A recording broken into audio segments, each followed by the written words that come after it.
mayroon kang mararamdamang malamig kahit mainit ang panahon kapag nakatayo ka sa loob ng Manila Film Center. Alam mo ba na halos 169 manggagawa ang namatay sa loob ng Manila Film Center at inilibing daw sila sa pundasyon ng gusali mismo?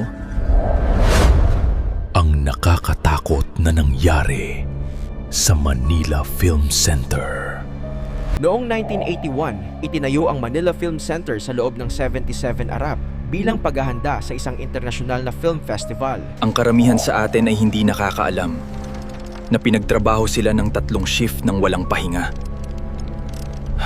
Noong Nobyembre 17, 1981, sa kalagitnaan ng gabi, gumuho ang scaffolding. Daan-daang manggagawa ang nahulog sa sariwang semento. Ang pinakamasaklap, ang utos ay ipagpatuloy ang konstruksyon kahit may naibaon pa sa semento.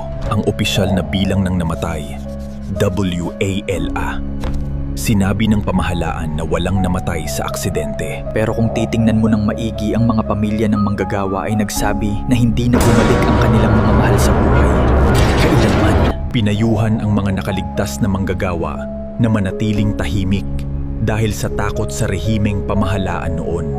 At natapos pa rin ang gusali sa loob ng 77 araw. At nagdiriwang sila na para bang walang nangyari. Ang nakakatakot na detalye, ang mga bangkay na naibaon sa semento ay hindi na kailanman inalis. Hanggang ngayon, ilang taon pagkatapos, nagsimulang mag-ulat ang mga tagapag-alaga ng gusali ng mga kakaibang pangyayari sa loob. Sabi ng mga residente, sa ilang gabi raw, may umiiyak sa labas ng gusali, pero wala kang makikitang tao. Sa isang okasyon, nang gumawang renovasyon, natuklasan ng mga manggagawa ang mga buto sa ilalim ng sahig. Ang buto ay dali-daling itinago at hindi na inimbestigahan. Bakit?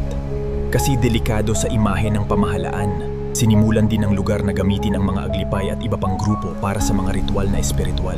Sa paniniwalang maraming kaluluwa ang nakulong doon. Noong 1990, sinubukan ng mga ghost hunter na mag-imbestiga sa loob. Ang kanilang mga recording, puno ng unexplained voices. Tulungan ninyo kami. Nandito kami. At kung susuriin mo ng maigi ang istruktura ng gusali, ito ay itinayo na parang Parthenon ng Greece na siyang kilala bilang templo ng mga patay. Sinasabi ng mga arkeologo na ang pagkakatayo nito sa gilid ng Manila Bay ay katulad ng mga sinaunang lugar ng paglibing na nakaharap sa tubig. Hanggang ngayon, pag pumupunta ang mga bisita sa loob, may nagre-report ng pakiramdam na may nakakatingin sa kanila mula sa itaas ng teatro.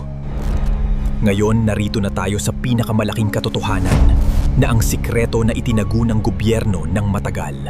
Ang opisyal na dokumento na nagsasaad na walang namatay ay personal na pinirmahan at kinumpirma ng Human Rights Commission noong 1992. Ang mga pamilya ng mga manggagawa ay hindi tumanggap ng anumang kabayaran, anumang pagkilala, o anumang paumanhin kailanman.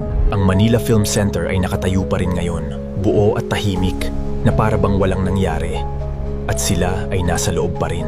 Ang kasaysayan ay hindi lang nakaraan at pangalan sa libro. Minsan ito ay nakatanim sa pundasyon ng mga gusali na ating tinatahak araw-araw. Kung gusto mong malaman ang iba pang mga katotohanang itinago sa inyo, mag-subscribe at mag-comment nang nandoon pa sila sa ibaba.